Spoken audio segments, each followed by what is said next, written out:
Hello, everyone. Thanks again for joining me on my podcast. This is my 100th episode. I appreciate all the likes, all the comments, and I appreciate also you sharing with anyone that might be interested in this subject of the afterlife and all that happens around us. This next clip is from a reading. Let's see if you can follow me here, because I'm not even sure how this happened. I was speaking with my client's husband's best friend's father in the world of spirit. And he came through in a very interesting way, of course, as they always do. And he gave us a message not just for me, not just for my client, but for all of us. And I'm sure you're going to appreciate this expansive, channeled message. Thanks again for joining me. Take care. He's saying, I need to point out the purpose. I need to point out that in every moment, a purpose may change. I need to point out that in every moment, the purpose you had before may not be the purpose you're going to have in the next moment. I need to point out that purpose is a very strong word.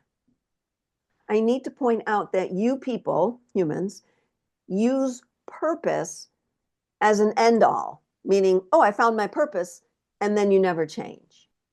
I need to point out, I love the way he keeps using that first. I need to point out that purpose can change. I need to point out your purpose can change, sometimes in a minute-to-minute basis.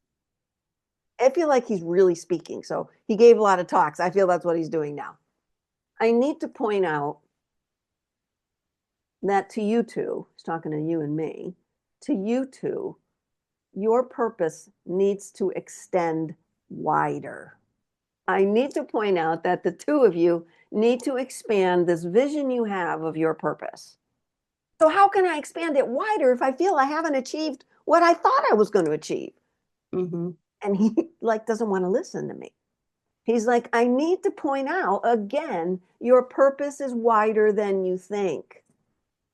So all those times when you tell people, I found, I'm walking in, I am, that is incorrect. Mm-hmm. In the moment, you are your purpose, but you have to open up to there's something else that could happen. Mm-hmm.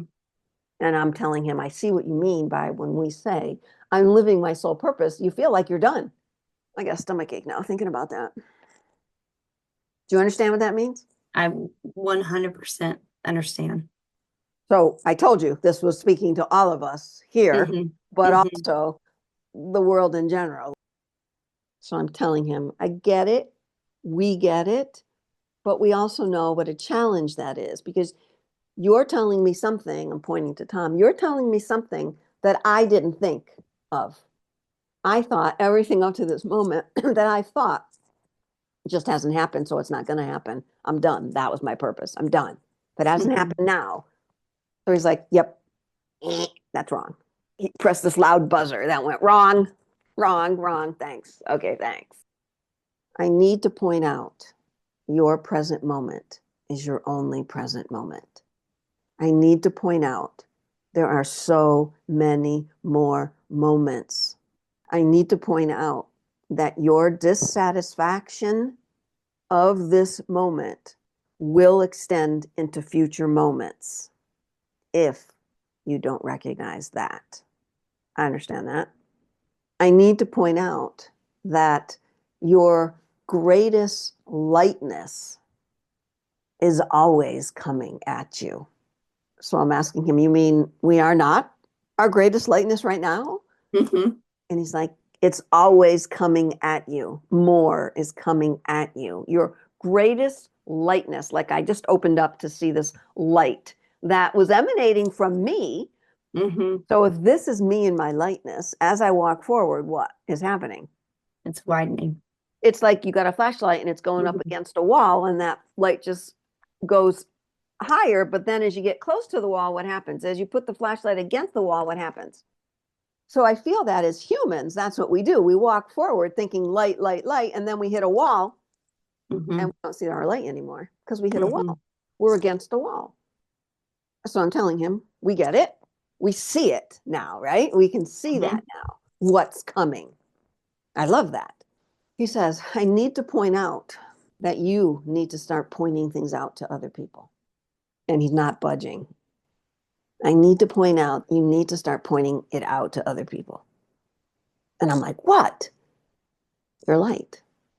I need to point out that you need to point out your light to other people.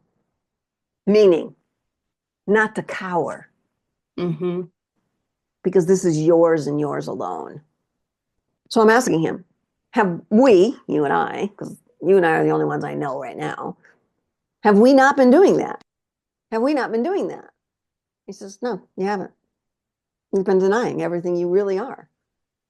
To me, I'm saying to him, but look what I do. I put myself out there every day. He says, but I don't even think you believe what you're doing. Damn it. Tom, I've been through enough these past few months. He said, there's always more, but you keep looking at is there's going to be more of the tough things, more of the challenging things. When, what if I told you that because your light expands so much, there will be no more challenges, that there will be more acceptance of all that is? I'm thinking I already do that, but yes, it stresses me out sometimes. You too? Mm-hmm. You understand everything's happening for a reason. And that's the reason of this moment, not the reason of moments to come. It's kind of like he's telling us to look at the future, but yet there is no future. Mm-hmm.